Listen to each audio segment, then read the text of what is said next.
went to college, I was roped into being in a play. I was like this last minute replacement in West Side Story, and it was put on by the African American Society. I was about the only white guy in the play. It was fun, and I met a black stand-up comic there, and we became friends. I decided to take summer sessions, which was immediately after the play, and I started to look for an apartment. I asked my friend if he knew of anyone, and he referred me to a group of people who were looking for a roommate. They all knew each other, and they lived in this off-campus house.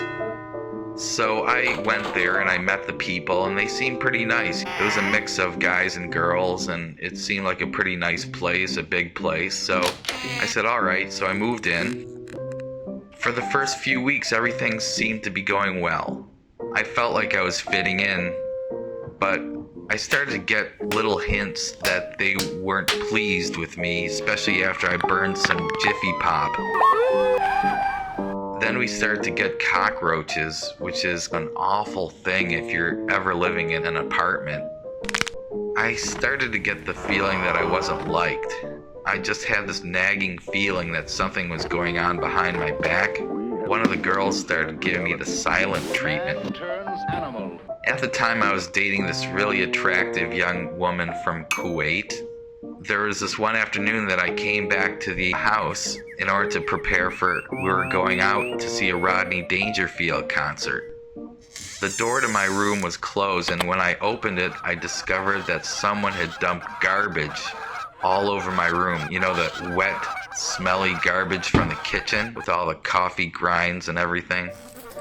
It was really disgusting, but because I only had about an hour, I picked up the garbage, and then I picked up my date.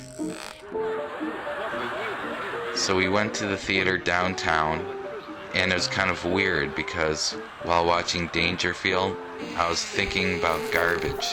That's all I could think about. Afterwards, my date was telling me that she couldn't understand why they were laughing at what Rodney was saying and why he was making fun of his wife.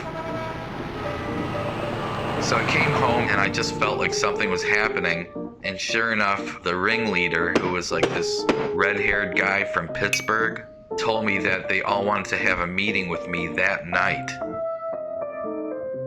At about 7 o'clock, we were all sitting in the living room, and it was really uncomfortable. They all started to accuse me of stuff, like not being clean and being unfriendly and all this kind of stuff.